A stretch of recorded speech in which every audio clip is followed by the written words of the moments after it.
The first thing I noticed was the silence. Not the peaceful kind that comes when the world is still and resting. No, this was the kind of silence that hums beneath fluorescent lights, that clings to white walls and polished tile floors. A silence that feels heavy like it's watching you. I opened my eyes to a room that didn't belong to me. Pale beige curtains. A too thin blanket pulled over my legs. A smell like disinfectant and old applesauce. Somewhere down the hallway, a TV murmured a game show rerun to no one in particular. I blinked slowly, my throat dry. I tried to sit up, but my limbs felt foreign, like they were underwater. This wasn't my home. Not my little yellow house in Richmond Hill with the hydrangeas out front. Not the living room with the creaky recliner where I read mystery novels every Thursday night. Not the kitchen where the light always hit just right in the morning, and where my granddaughter Maya used to spin in circles until she got dizzy and collapsed into my arms. This was somewhere else entirely. And then I saw it. A bracelet. Plastic. Tight around my wrist. My name printed in all capital letters. Eleanor Mayfield. Date of birth. March 9, 1942. Patient ID. 60734. Below that, a barcode. Like I was an item on a shelf. I pressed the call button. Nothing happened. I pressed it again. Still nothing. So I swung my legs off the bed. They trembled beneath me, but I was awake now. The grogginess was fading, burned away by something sharper. Something colder. Fear. The floor was cold under my bare feet. I shuffled across the room toward the door, using the wall for balance. The doorknob turned, but the door didn't open. It was locked. From the outside. That's when the panic started rising in my chest. I knocked once. Lightly. Then louder. "Oh." I called out. No answer. I banged harder. "Oh. Is someone there?" Still nothing. Just the distant hum of a vending machine and the chirp of unseen birds piped in through hidden speakers. I sank into the nearby armchair, which was bolted to the floor, and tried to piece it all together. The last thing I remembered clearly was the dinner with Daniel and Teresa. We'd sat around the dining table. Teresa had brought her infamous green bean casserole, and Daniel had poured me a glass of white wine. We talked about Maya's upcoming graduation, about how the house was getting hard for me to manage on my own. Daniel had leaned forward, eyes gentle, voice soft. "Mom, we just want you to be safe." So, safe. Now I was locked in a room with no clock, no calendar, no window that opened. Safe. Later that day, a nurse came in. Or maybe she was an aide. Mid-40s, blonde ponytail, badge clipped to her shirt. She smiled too widely. "Good morning, Eleanor. How are we feeling today?" "Where am I?" He paused, but only for a second. "You're at Sunny Grove Assisted Living. You were brought here for observation. Your family thought it would be best while you recover." "Recover? From what?" She gave me that same tight smile. The kind people use when they're lying to children or old women. "You had a fall, remember? There was concern about confusion, so we're just keeping an eye on things for a bit." "I didn't fall." "Sure you did, sweetie." She adjusted the Ford drip even though there was nothing wrong with it, then fluffed a pillow I hadn't touched. "Let someone know if you need anything, okay?" And just like that, she was gone. The door clicked behind her. Locked again. I wasn't confused. My mind was clear. My joints ached, sure. And sometimes names took a minute to rise to the surface. But I remembered everything. I remembered Daniel's tone at dinner. Too rehearsed. Teresa's eyes darting toward her phone. I remembered how they'd encouraged me to take my pain medication with wine. That wasn't kindness. That was planning. I remembered signing a document the week before. Teresa had said it was just a Medicare form. I didn't have my reading glasses. She'd said it was fine. "Trust me, Mom. It's nothing serious." Over the next few days, I gathered pieces of the truth like broken glass. The schedule here was tight. Breakfast at 7. Group therapy at 9. Medication at noon. No phone. No visitors without clearance. My purse? Gone. My cell phone? Missing. My name on the door? Written in dry erase marker like it could be wiped away at any moment. Each day a new nurse. Each day the same forced politeness. But I listened. I watched. And then one morning I saw it. Teresa. Not in my room. But through a gap in the door as I shuffled past the nurse's station. She stood at the front desk speaking to a man in scrubs. Her voice was low, but I caught fragments. "She's not well. Paranoia. Signatures are all filed." She looked over her shoulder. Our eyes met. Her smile faltered. She turned away. That afternoon I made a plan. Not escape exactly, but resistance. I started asking questions. I asked for a copy of my medical records. Denied. I asked for a phone call. Denied. I asked for my own clothes. They told me they'd been donated. So I started taking notes. On napkins. On tissues. I wrote down names, times, overheard phrases. I hid them in the lining of my pillow. I stopped taking the evening pills. I spit them into my napkin when no one was looking. My body got stronger. My thoughts sharper. One night, I caught a custodian wheeling a cart of linens. "Excuse me," I said. He stopped. A young man. Nervous. "Yes, ma'am? Can you do me a kindness?" He blinked. "My granddaughter's number is in my old phone. Could you call it for me? Just tell her I'm still me." He stared for a long moment, then nodded. I slipped him the crumpled napkin I'd written Maya's number on in shaky pencil. He tucked it into his pocket. That was all I could do. For now. But something inside me had changed. The fear was still there. But underneath it was something stronger. Older. A kind of cold steel I hadn't felt in years. They think I'm weak. They think I won't fight. They locked the doors and called it protection. But they don't know what I remember. What I signed. What's mine. And they certainly don't know what I'm willing to do to get it back. If you've ever felt abandoned by the very people you trusted, stay with me. My story is just beginning. Don't forget to subscribe, leave a comment, and share this story with someone who needs to hear it. And if you're still watching, thank you. The second week they moved me to a different wing. No explanation. No warning. Just a new room, new nurse. New hallway with softer lights and thicker carpet. The walls here weren't beige anymore. They were a cheery pale blue meant to calm. Soothing art hung crookedly on the walls. Sunsets. Birds. Nothing real. They called it the Serenity Wing. I wasn't supposed to notice that the doors here didn't have handles on the inside. I wasn't supposed to notice that some of the women in the other rooms screamed at night and no one came right away. I wasn't supposed to notice anything at all. But I did. I noticed everything. Because I wasn't confused. I wasn't hallucinating. And I wasn't going to forget. There's a difference between losing your memory and having people decide your memory doesn't matter. It's subtle at first. They correct you when you speak. "No, that didn't happen, Eleanor. That's not what the doctor said." They smile when you protest. "Oh, it's just the medication talking. You're not yourself today." They use words like dementia and decline, like daggers slipped between your ribs. Soft, clinical stabs that leave no blood, only doubt. At first, I thought they were just being cautious. Then I realized it was a campaign. A quiet war to convince everyone, including me, that I was unreliable. That I wasn't competent. That I could be overwritten. It started before the facility. Months before. I remembered it clearly now. The small things. The erosion. Daniel offering to help with the mail. Teresa insisting she could handle the bills online. The way the property tax notice never arrived. The bank calling about the account I hadn't opened. And then there was the notary visit. A woman came to the house. Middle-aged, clipboard in hand, wearing a navy blue blazer and an expression like she didn't want to be there. She had me sign something. 2 copies. I asked what they were. Teresa handed me a cup of tea and said something about power of attorney paperwork just in case. Shruti Mom. We just want to be prepared. Prepared for what? That's what I should have asked. Said I signed. And I smiled. And they took everything. A week into my stay in the Serenity Wing, I asked Nurse Dina what day it was. She blinked. Then looked at her watch. Wednesday, she said. April 27th. I turned away, pretending I was just making conversation. But my stomach dropped.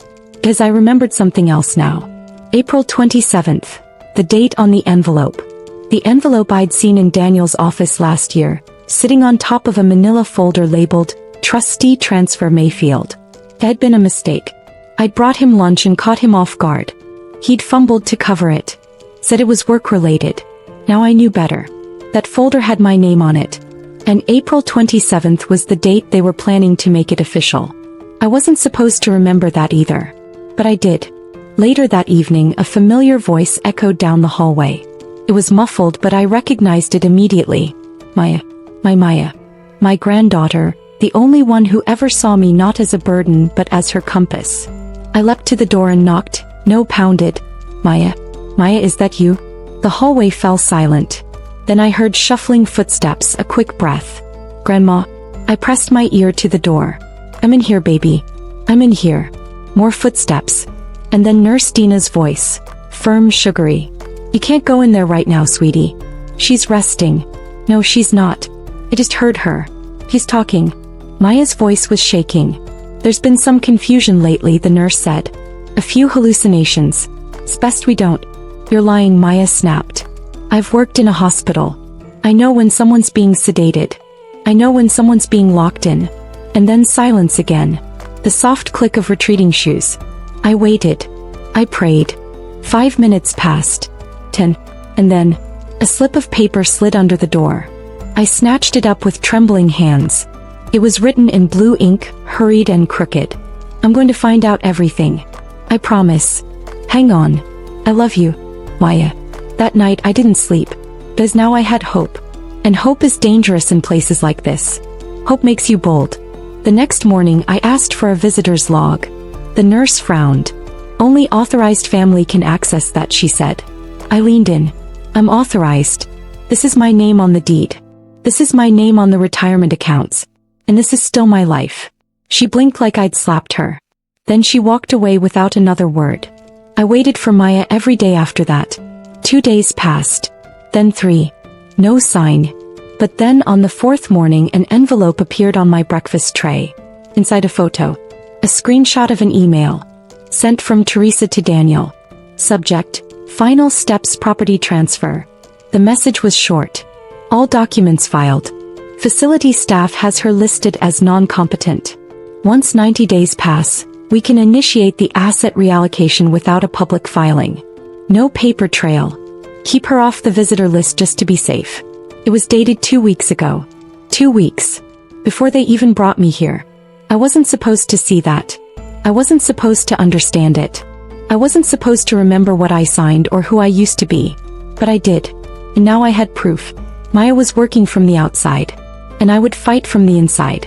Because this wasn't just about my house. Or my pension. Or my name on some deed. It was about my dignity. It was about my life. And they weren't going to take that from me quietly. Not anymore. They thought I was too old to fight. But they were wrong. If you've ever seen someone gaslight into silence, like this video and subscribe to hear how I turn the page. I want to hear from you. Have you ever felt erased? Tell me in the comments. They moved her in on a Thursday. Room 9. 2 doors down from mine. The nurses called her Miss Claudine and they didn't like her much. That was obvious. Their voices got quieter when they walked past her door. Their footsteps quickened. Some even skipped her room during rounds. At first I thought she was just another patient like me. A woman forgotten by her family, passed through a locked hallway like a box on a conveyor belt. But Miss Claudine wasn't like the others. She didn't scream in the middle of the night. She didn't shuffle or whimper or stare off into space like some of the residents who'd been here too long. She watched. Just like I did. And that's why I knew I had to talk to her. The first time we spoke was in the shared activity room. Once a day they let us out under supervision. It looked more like a daycare than a recreation space. Plastic chairs, puzzles, missing pieces. A TV mounted high in the corner playing old episodes of Judge Judy with subtitles no one could read. Miss Claudine sat in the far corner facing the window that didn't open. She had silver gray hair swept into a tight twist and wore a dark burgundy robe that looked too expensive for this place. Her eyes were sharp, alert, and full of the same silent fire I felt in my own chest. I sat beside her. She didn't look at me. You're not supposed to be here either, are you? I asked quietly. She tilted her head. Not unless 30 years of nursing makes you unfit to live on your own, she said. I smiled for the first time in days. We talked in fragments over the next week. She'd been here 2 months. No visitors. Her son and his wife had signed her in after she sold her home. They told me it was temporary, she said. Just for observation. Next thing I know, they're driving my car, selling my furniture and forwarding my mail. Sounded familiar. I told her my story. She listened without blinking, her hands folded neatly in her lap. They all say the same things, she said. It's for your own good. You're just tired. It's safer this way. But what they mean is, you're inconvenient. I nodded. I asked her if she'd tried to fight. Once, she said. I made noise. Got restrained for it. She held out her wrist. thin scars along the edge. So I stopped shouting, she added. Started watching instead. I leaned in closer. You ever think about getting out? Miss Claudine raised an eyebrow. That depends. You got a plan? I did. But it wasn't ready yet. I needed more. More evidence. More names. More proof that I wasn't just some paranoid woman with a fading memory. I needed witnesses. And I needed allies. On Sunday afternoon, while Nurse Dina helped a patient with her walker, I slipped a folded note under her clipboard. I knew she'd find it. She always double-checked her charts. Inside just one line. You're being watched too. Come to room 12 tonight. Midnight. That night, I sat up in my bed, wide awake, the moonlight cutting a silver line across the tile floor. At exactly 12:03 she came. Not with the urgency of someone in a panic. With the quiet steps of a woman who had nothing left to lose. She slipped inside and shut the door gently behind her. What do you mean I'm being watched? She whispered. I handed her Maya's printed email. The screenshot from Teresa. He stared at it for a long time. They told me my shift was cut for budget reasons, she said. But this explains everything. They needed fewer eyes on you. Fewer risks. I nodded. They're running something through this place. Forging documents. Selling off assets. They're doing it to other women too. She looked up. And you want to stop them? I want to expose them. Over the next few days we formed a quiet team. Me, Miss Claudine, Nurse Dina. 3 women. One inside the walls, one who knew the game, and one with just enough access to crack it open. Claudine kept watch in the activity room. She had eyes everywhere. The staff forgot she was sharp. That was their mistake. Dina brought me a prepaid flip phone, hidden inside a hollowed-out dictionary from the common room. Maya's contact was already programmed in. When it buzzed for the first time, I almost dropped it. A message appeared on the screen. Grandma, I found the documents. You were right. They changed the ownership on the house, but there's no legal transfer. And they've been accessing your retirement funds. I've got screenshots. Call me when you can. We'll fix this. I love you. I clutched the phone to my chest and cried. Not out of fear, but out of relief. I wasn't crazy. I wasn't forgotten. I wasn't alone. The next phase was riskier. We needed documentation. Names. Times. Witnesses. And I had to be careful. Too many questions would land me in a supervised psych evaluation. Claudine said once they do that, you're just a file on someone's desk. So I played their game. I smiled more. Took my pills even though I flushed most of them. Participated in group. I told the nurses I felt safe and secure. But every night I wrote. Every morning I listened. I noticed that the same doctor signed all the competency evaluations. Dr. Sussman. Claudine leaned over and whispered one afternoon. He's Daniel and Teresa's neighbor. Of course he was. I asked Dina if there were any recordings of our sessions or medication times. Not officially, she said. But I can get copies of the logs. We started building a file. Dina kept it in her car under the spare tire. Each night she added more. Names. Dates. Photos of me walking unassisted. Notes about coherent conversations. Phone records.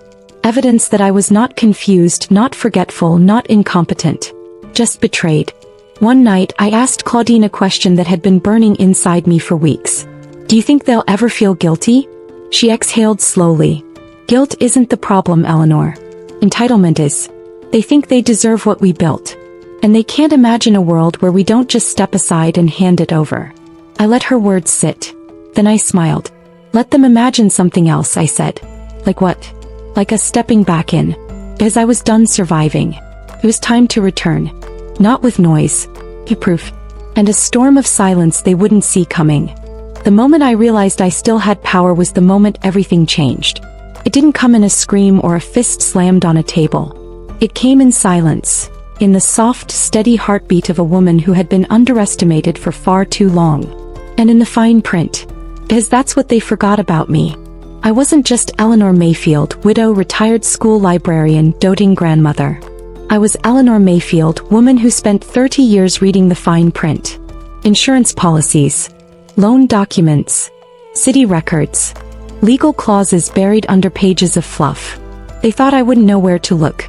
They forgot I used to help other women fight off foreclosure letters and claw back their husband's secret credit cards. They thought they could bury me under paperwork. But I've been digging through paperwork longer than they've been married. And now I had a shovel. It started with Maya. 2 days after we made contact through the burner phone, she sent me a photograph. A blurry scan of a notarized document. It was titled, Durable Power of Attorney, Mayfield Eleanor. Signed and sealed. But not by me. My name was misspelled. Eleanor with one E. And the signature, it was mine but it wasn't mine. Maya had compared it to 3 old birthday cards I'd written her. The loops didn't match. The slant was off. It was a forgery. Filed 2 weeks before I'd ever stepped foot in Sunnygrove. Filed at a small office in a neighboring county. Just outside the jurisdiction that knew me. But not slick enough. I shared the scan with Claudine and Dina during our nightly meeting in room 12. We sat cross-legged on the floor, the curtains drawn, the door triple-checked. Claudine studied the photo like it was a map to freedom. That's not a county notary stamp, she said. That's private. And sloppy. Dina nodded. I can pull the visitor logs for that week. If they brought a notary into this facility, it had to be logged. And if it wasn't? I asked. Then it's illegal, Claudine said. I leaned back and closed my eyes. I'd been quiet long enough. Dina delivered 3 days later. A slim manila folder. Typed and dated. March 10th. No visitors logged for Eleanor Mayfield. March 11th. No visitors logged.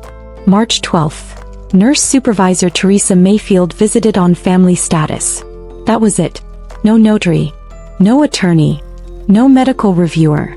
Just Teresa, who had no business being a nurse in this building, but somehow had access to everything. I called Maya on the burner. She picked up on the first ring. I told her to search for one name. Dr. Victor Sussman. She paused. Why, just trust me, I said. Look up his affiliations. His filings. His proximity. An hour later she texted back. He's listed as a co-investor in Daniel's development firm. They're flipping homes under an LLC. Yours is listed as in transition. No permits pulled yet. But it's marked off-market. That's when I felt the nausea hit. They weren't just planning to sell my house. They had already started. And Daniel, my son, my boy who used to fall asleep on my lap while I read The Secret Garden, was gutting my home for profit. Without my signature. Without my consent. While I was locked behind a door labeled Serenity. That night Claudine gave me something I didn't know I needed. Hope in hard form. A name. Written on the back of a prescription pad. Regina Flores, Elder Justice Initiative, Savannah. He helps women like us, Claudine whispered. Women they try to disappear. I stared at the name.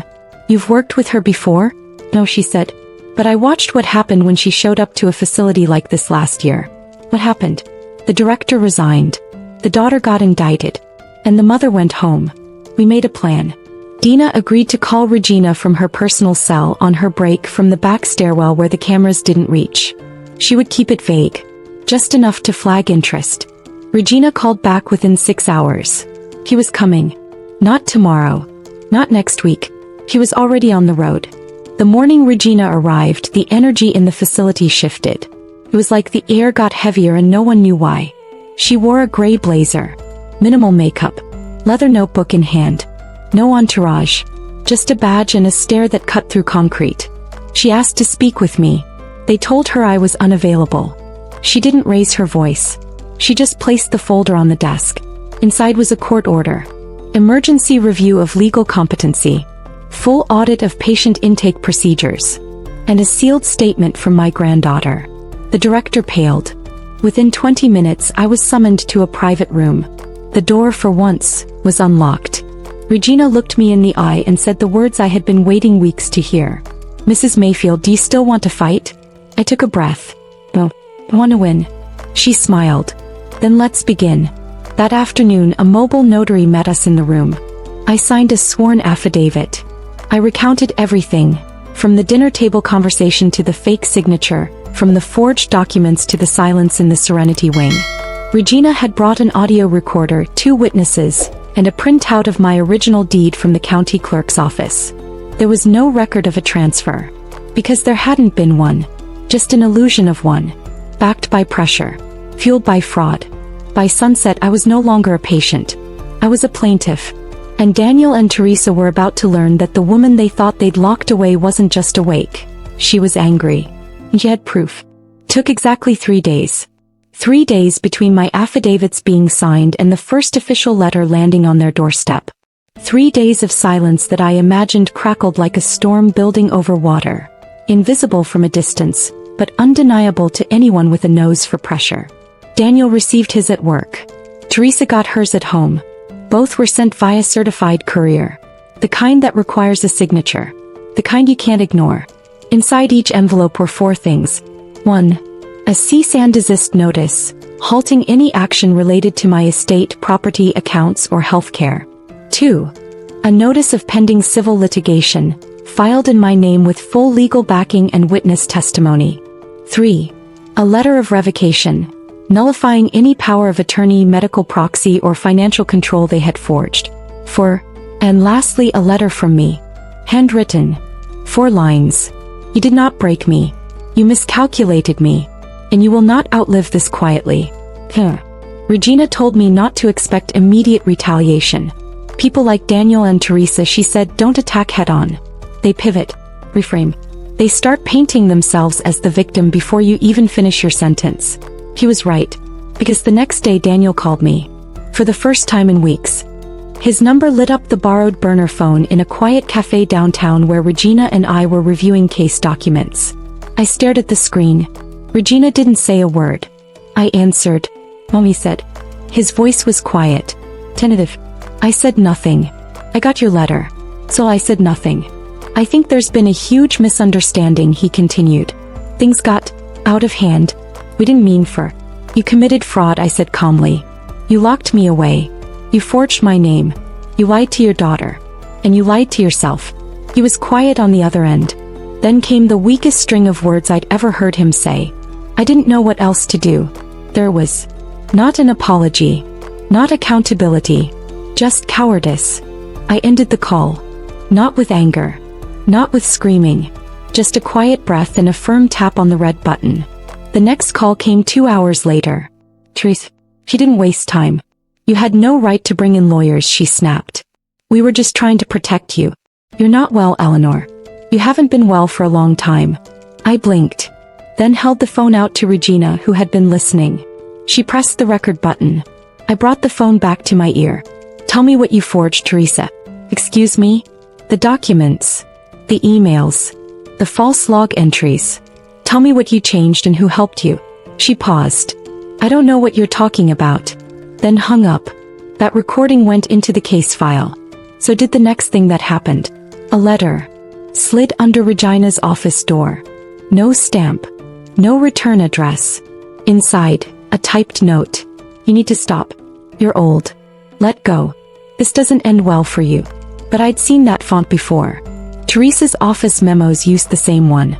Daniel's quarterly update from his firm did too. It was the kind of thing you miss when you're young. But I wasn't young. And I missed nothing. Regina leaned back in her chair, smiling without humor. Good. Let them get sloppy. I asked what would happen next. Discovery, she said. Depositions. And eventually court. Unless they settle? Regina shook her head. Unless they fall apart under pressure. Turns out pressure works fast when the paper trail is real. Because the very next week, the nursing home director was served with a subpoena. And when he saw the names on the document, Sussman, Mayfield, and a state-funded facility on the verge of audit, he cracked. He turned over everything. Visitor logs. Staff correspondence. Medical charts altered after signature. Most damning of all, a recorded voicemail left by Teresa to the front desk. Just make sure she doesn't have access to any external calls or unsupervised visitors. If she tries to contact anyone, tell her it's part of the evaluation process. She'll forget eventually. I didn't forget. And now the world wouldn't either. By early summer, the headlines had started. Small outlets at first. Then regional. Georgia woman locked in facility without consent. Family under investigation. They took my voice but not my power, says 82-year-old woman in civil suit. Whistleblowers emerge in elder abuse case tied to real estate scam. The calls started flooding in. From women I'd never met. From men too. All older. All angry. All tired of being treated like shadows. They weren't offering pity. They were offering proof. One woman sent in a copy of her signature, also forged. Another sent a photo of her son driving the car she thought had been sold to pay bills. It was a network of betrayal so large we had barely scratched the surface. Regina organized a forum. Claudine and I sat side by side on stage under soft lights in a church basement, while others came forward. I told my story. From the hydrangeas in my garden to the locked door with no clock. I told them about room 9. About the pills. About the note Maya slid under my door. And I told them I hadn't come out the other side the same. Because I was stronger now. Not despite the betrayal. But because of it. Weeks later, Maya visited me in my new apartment. It was small, yes. But mine. Mine in name, in deed, in dignity. She sat on the floor while I made us tea in the tiny kitchen.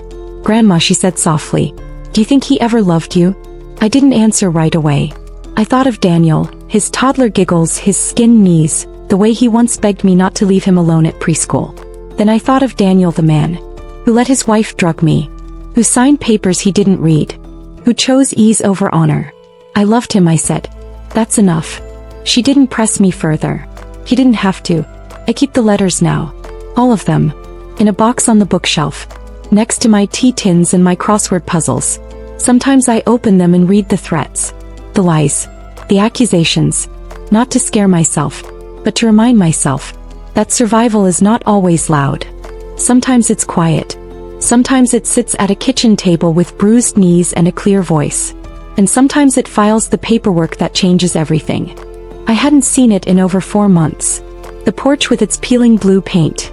The shutters Daniel had promised to fix.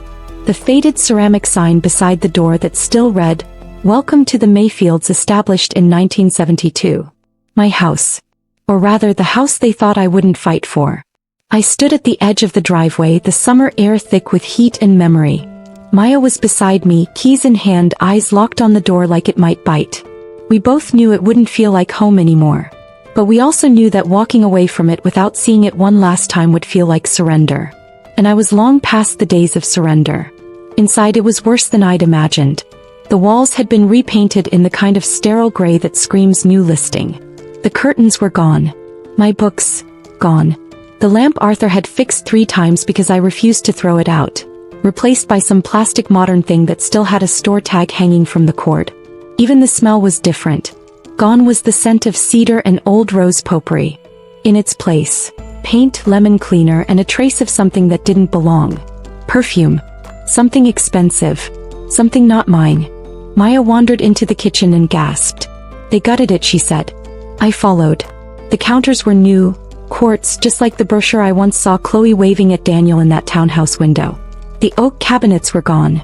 Even the floorboards had been redone, covering the little dent where Arthur had dropped the toaster in 1998 and swore the floor caught it wrong. It was all gone. History erased. Personhood painted over. But in their rush to modernize they missed something. A crack in the wall just beneath the old window ledge. Faint, barely visible. But still there. Inside that crack, hidden behind the baseboard, was a folded slip of paper. I had once taped it there after reading an article about burglars. A silly, protective habit. It was a copy of the original deed. Signed in pen. Dated the same week Arthur and I paid off the mortgage. It had never been filed electronically. Only in person. And it bore my name. My full name. And no one else's. I handed it to Maya without a word. She nodded, lips pressed together like she was holding back tears. The house wasn't just a house. It was a battle site. Every room had held a memory they tried to wipe clean. But they couldn't erase what the walls had seen. The nights I stayed up sewing costumes for school plays. The time Daniel spilled paint on the carpet and cried until I kissed his forehead. The Christmas morning Maya danced barefoot on the hardwood floor singing carols off-key. They thought those things died when they stripped the furniture and rewired the lights. But they didn't. They lived in me. And I was still here. The court order had halted the sale just in time. 1 more week, Regina had said. If we'd waited 1 more week it would have been sold. And not just sold, flipped. Repackaged. Rebranded. Another home marketed as Fresh Start, when it was really a stolen past. We filed a formal injunction the next morning. Maya came with me, sitting in the gallery beside a small group of gray-haired women who had shown up with knitted shawls and quiet fury in their eyes. Regina stood beside me. Daniel didn't show. Teresa did. She wore sunglasses inside and spoke only to her attorney. When the judge asked for testimony, Regina presented the full file. Signatures, timelines, forged documents, and then, the most damning, a voice recording from the facility director, explaining how Teresa insisted I needed a locked memory ward. Even after the in-house psychologist had filed a report stating, no signs of dementia or decline. Teresa had never seen that report, but she never asked. When it came time for me to speak, I stood slowly. I looked directly at the judge and said this. Your Honor, I'm not here just to reclaim a house. I'm here because I was erased. By people I fed, raised, tucked in at night. They didn't rob me with a weapon. They used paper, signatures, smiles. They counted on me being too tired, too old, too quiet to fight back. They were wrong. The judge didn't say much after that, but he ruled in our favor. Immediate reinstatement of all personal property. Criminal referrals sent to the district attorney. Daniel was issued a summons. Teresa was placed under investigation. The house was mine again. That night Maya and I slept on air mattresses in the living room. No furniture yet. No dishes. Just us and the creak of the floors. At one point I woke up and found her sitting cross-legged looking at the fireplace. What are you thinking about? I asked. She looked at me. About how they'll spin this. About how they'll tell people you overreacted. That it wasn't as bad as it looked. I smiled. Then we'll show them the paperwork. She nodded. You're the bravest person I know. No, I said. I was just the one who remembered how to read the fine print. They tried to erase me. Tried to paint over everything I was. But what they forgot, what they always forget, is that you can't cover a foundation with cheap paint and expect it to hold. Cracks. It breaks. And when it does, the truth pushes through. Like roots breaking sidewalk. Like spring thawing the ground. Like a woman who was supposed to disappear. But didn't. I was supposed to vanish. But I walked through the door instead. If you felt that moment, click like, subscribe, and tell me your thoughts in the comments. Someone out there needs this story, share it with them. The first letter arrived 2 weeks after the court hearing. Not from Daniel. Not from Teresa. From their lawyer. It was thin, only a single page. A sterile, carefully worded note expressing regret for the misunderstanding, and an interest in resolving this matter amicably without further escalation. No admission of guilt. No apology. Just silence wrapped in legal language. I placed the letter in a folder marked unrepentant and slid it into the cabinet beside my kitchen table. I didn't expect an apology. Not anymore. But that didn't mean I wasn't owed one. Regina had warned me about this part. After the courtroom wins, after the headlines fade, there comes a different kind of ache. Not the sharp sting of betrayal, but the slow, dull throb of truth. That the people who hurt you may never see themselves as villains. They'll rewrite it, she said. They'll tell stories where you were confused. Where they were doing their best. Where none of it was that serious. And they'll believe it. Because it's easier than admitting they were capable of cruelty. I tried not to think about that. Instead, I focused on rebuilding. Maya helped me restore the living room. We painted it a soft green, hung new curtains, even managed to find a second-hand recliner that reminded me of Arthur's. We took our time. Every nail we hammered into the wall felt like a stake in the ground. Every corner dusted, every shelf reorganized. A small act of resistance. But the phone calls didn't stop. Teresa's number.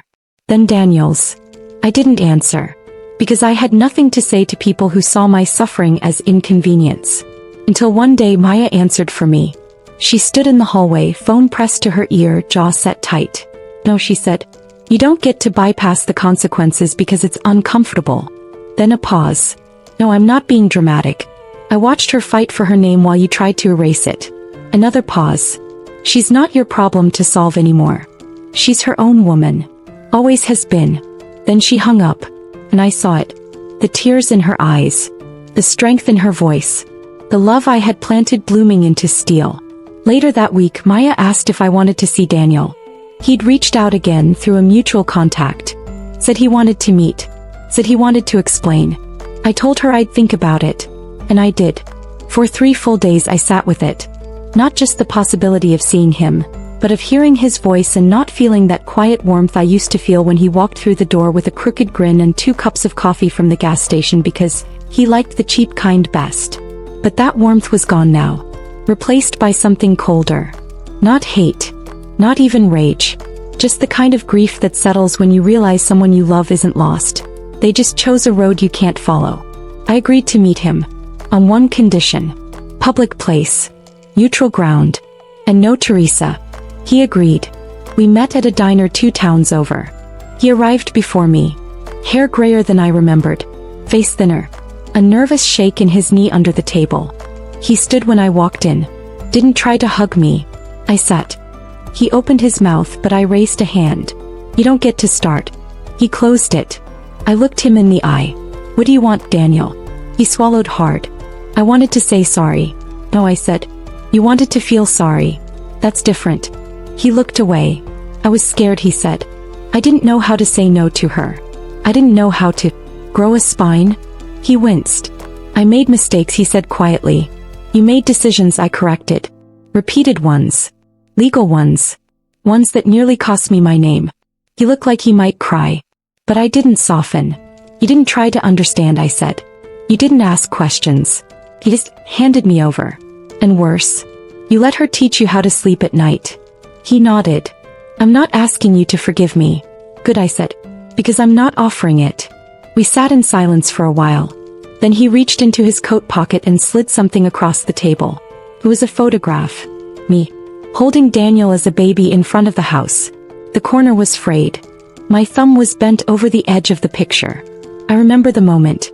Arthur had taken the photo while Daniel clung to my neck, scared of the sprinkler nearby. He used to laugh when I made that face, I said. Daniel didn't speak. I took the photo and placed it face down on the table. I don't need your nostalgia, Daniel. I need you to leave me in peace. He nodded slowly, then stood and walked away. When I got home, I burned the photo. Not out of hate, out of necessity. Because healing isn't just gathering the pieces. It's deciding which ones no longer belong. Regina filed the final motion the next morning. My estate was locked down. Protected. I was legally untouchable now. Daniel and Teresa would face charges. Not federal, but still enough to haunt their careers, their reputations, their stories. Claudine and I met that evening at the cafe downtown. She was smiling, sipping tea, her walker folded beside her. They called me, she said. Offered me a settlement. I raised an eyebrow. I told them to shove it, she laughed. We clinked our mugs together. To women who don't disappear, I said. To women who remember, she replied. The idea came quietly. Not in a moment of fury. Not in court. Not even in that sterile room with Regina as we flipped through files of women like me. It came at the kitchen table just after dawn. Maya and I were drinking coffee. The light was soft and the room was still. I was watching a blue jay pick at a cracked feeder on the windowsill. And I said aloud without thinking, there must be others. Too many. Too many of us who don't have a Maya. Or a Claudine. Or a lawyer who believes them. Maya nodded. She didn't interrupt. Because she knew. I wasn't talking about one case anymore. I was talking about an epidemic. It began as a whisper between me and Regina. I told her what I was thinking. A foundation. A trust. A network for women like us. Older women erased by paperwork, isolation, and polite betrayal. Not a charity. A force. Regina leaned back in her chair and smiled. You don't want to be the only one who got out. No, I said. I want to be the first. We named it the Mayfield Dignity Trust. Regina handled the legal structure. Maya began designing the website. Claudine brought in stories. Women she'd met in hallways and waiting rooms. Women whose voices had been labeled delusion. I met with a journalist from Atlanta who'd followed my case. She agreed to run an exclusive when we launched. And then I did something Daniel never expected. I sold the house. Not to erase the memories. To reinvest them. Every penny from the sale went into the trust. When the realtor asked what I was looking for in a buyer, I told her plainly. Someone who knows the difference between equity and value. Someone who won't turn the living room where I once taught my son to read into a rental suite with gray laminate floors. It sold to a couple in their 60s, newly retired teachers from North Carolina. The wife asked to keep the old hydrangeas in the front yard. I told her she'd be doing me a favor. I moved into a small 2-bedroom apartment near the harbor. Nothing fancy, but it was mine. I bought a worn writing desk, the kind with uneven legs that rocks slightly unless you wedge a napkin under one side. And every morning I sat there and wrote letters. Letters to women who had sent their stories. Letters to daughters asking how to help their mothers. Letters to men too, some of them whose fathers had been pushed into facilities with cameras and no clocks. I wrote with the clarity of someone who had been through fire and come out smarter, steadier. Not harder, just more awake. 3 months after the launch, the foundation had received over 2,000 submissions. Regina hired 2 attorneys full-time. We started offering free document reviews, webinars on medical proxy abuse and downloadable checklists. How to know if you're being quietly removed. Maya made a video for TikTok. It got 1.8 million views in 3 days. I watched it on her phone and blinked at the screen. She laughed. "You're viral, Grandma." I smiled. I always knew I had range. Then came the award. The state's Aging Justice Initiative reached out. Asked if I'd accept recognition for my courage and contribution to elder protection reform. Regina asked if I wanted to go. I said yes, but not because I needed a plaque. I went for the woman in the second row. Gray cardigan, eyes wide, hands clutched in her lap like she was holding her story together by the seams. After the ceremony, she waited for me in the hallway. "Mrs. Mayfield," she whispered. "I'm not ready to fight yet, but I'm almost there." I took her hands in mine. "Almost is everything," I said. Daniel never called again. Teresa tried twice. Through her sister, then a lawyer. Both messages said the same thing. It didn't have to end this way. I didn't reply, because it already had ended. What they didn't realize was that I didn't need revenge. I had something far heavier. Leggy. On the anniversary of the day they locked the door behind me, Maya brought me a single white envelope. Inside, a photograph of me, standing beside the Mayfield Dignity Trust banner. Hands clasped with Claudine. Regina at my shoulder. A crowd of faces behind us. Maya had written something on the back. "You were never the story they told. You were the one who rewrote it." That night, I lit a candle and sat in silence. Not the silence of a locked facility. Not the silence of being erased. But the kind that comes after a long righteous storm. The kind that means peace. Not forgiveness. Not forgetting. Just peace. I never imagined I'd be writing something like this. Not at 83. Not after everything. Not after watching my name nearly disappear beneath forged ink and polite voices. But this letter isn't for them. Not for Daniel. Not for Teresa. Not for the lawyers or doctors or administrators who nodded their heads while they quietly pushed me out of my own life. This letter is for you. For the woman sitting alone at a window, wondering if the silence in her house is the beginning of an ending she didn't choose. For the woman whose children now speak in soft, careful tones. The kind that sound like love but feel like an obituary. For the woman staring at a signature she doesn't remember giving. For the woman in room 9. Let me tell you something they don't want you to know. You are still here. Not as a shadow. Not as a burden. But as a witness. As proof. They told me I was confused. They said I forgot things. That I was being dramatic. That I didn't understand how the world works anymore. But what they really meant was, I noticed. I noticed the missing mail. The strange charges. The way they asked me to sign things without glasses. The way they smiled when I stopped asking questions. And then one day I woke up in a room with no clock, no calendar, no key, and they called it protection. But what they really meant was removal. There are systems built to erase us quietly. They dress themselves in kindness. In paperwork.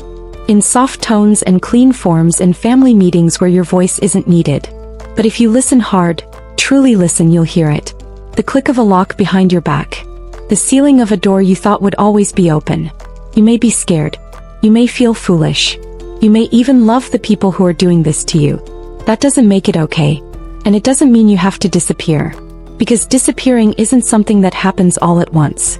It happens in pieces. One signature at a time. They say healing is loud. But I've learned it's not. Healing is whispering your name into a phone line in a room where no one knows you're still awake. It's saving napkins with names and times scrawled in shaky pencil. It's asking questions even when they sigh. It's remembering where you hid the original deed because your gut told you you'd need it one day. Healing is unglamorous. It's filing reports. It's showing up in court. It's telling your story even when your voice shakes. It's knowing you may never get an apology, and learning you don't need one to walk forward. There will be days when you'll want to forget. Forget what they did. Forget that it ever happened. Don't. Remember. Remember with everything in you. Because your memory is power. Your questions are resistance. Your voice, even cracked and quiet, is your line in the sand. I don't write this from a mansion. I don't write it with money pouring in or magazine covers with my name. I write it from a modest apartment with creaky floors and a crooked writing desk and a lavender plant that grows uneven but blooms anyway. I write it because I survived. I write it because you can too. If you're reading this and wondering if your story matters, let me be clear. It does. Not because it's dramatic. Not because it's unique. But because it happened. And you felt it. And if the door is locked now, don't panic. Find your Maya. Find your Claudine. Find your Regina. And if you don't have them yet, be your own first witness. Write it down. Speak it out. Save the files. Make the copies. Push back once, then push again. They count on your silence. Break it. We'll be here. Not to lead. Not to save. But to walk beside you. Because I've walked through that fire. And I will never again let another woman walk through it alone. I opened it slowly. The hinges creaked, old and familiar. A sound I hadn't heard in decades, but one that came rushing back like an old friend, unannounced but welcome. It was the door to the basement of the community center, where we decided to host the very first Mayfield Dignity Trust gathering. Not a conference, not a summit, a gathering, because we weren't there to impress. We were there to remember, to reclaim, to rebuild. The room was nothing fancy. Plastic chairs in neat rows. A long folding table with a coffee urn and 2 boxes of glazed donuts. A corkboard with pinned photos. Faces of women who had written in, testified, fought back, disappeared. And me standing in the doorway, overwhelmed by the quiet hum of voices. The soft buzz of 100 conversations all rooted in the same seed. They thought I wouldn't fight. Maya found me before I made it past the coat rack. You okay? I nodded. She linked her arm through mine. Ready? Not really, but I stepped forward anyway. Regina opened the session. Claudine followed with a reading. A small poem she wrote about the view from room 9. There wasn't a dry eye in the room by the time she finished. And then they called my name. I didn't have notes. Didn't want them. I walked up to the front, the hush settling over the chairs like a quilt. And I spoke. I told them the truth. The real truth. That survival is never clean. That sometimes we don't scream because we're confused.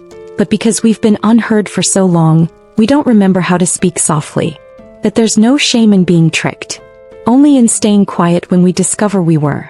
That dignity isn't a gift they can take away. It's a muscle. And every time we choose ourselves, we make it stronger. I told them about the letters. The photographs. The judge's voice echoing in a courtroom where I stood not as someone's mother or someone's patient, but as a woman. Whole. Taken. Unbroken. And I ended with this. We were never the fragile ones. We were just never allowed to show how strong we really are. When I stepped down, they didn't clap. They stood. All of them. Some holding tissues. Some holding each other. All of them holding the truth. In the weeks that followed, the foundation grew. We partnered with advocacy groups. We launched a hotline. Maya led workshops at colleges.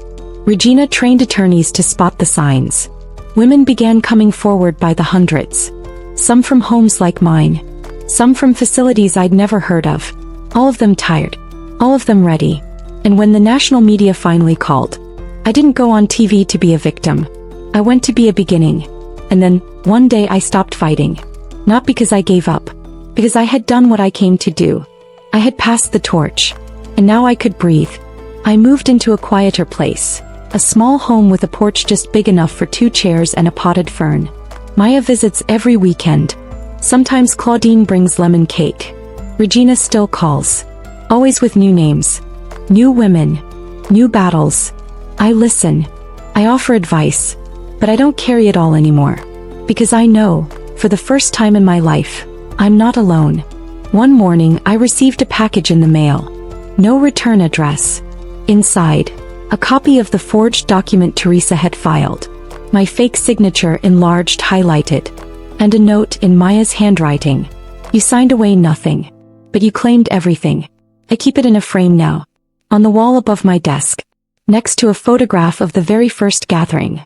A room full of women standing shining. And below it another note I wrote for myself. They promised to take care of me, but I took care of myself. And then I made sure no one else would have to do it alone. That's the last door I opened. Not the one they locked behind me. The one I opened for others. And this time, I made sure it would never close again. Thank you for walking this path with me. If this story gave you hope, share it. If you felt seen, comment below. If you're still watching, you're part of the reason the door will stay open. Subscribe for more stories like mine and don't forget to like and share this one.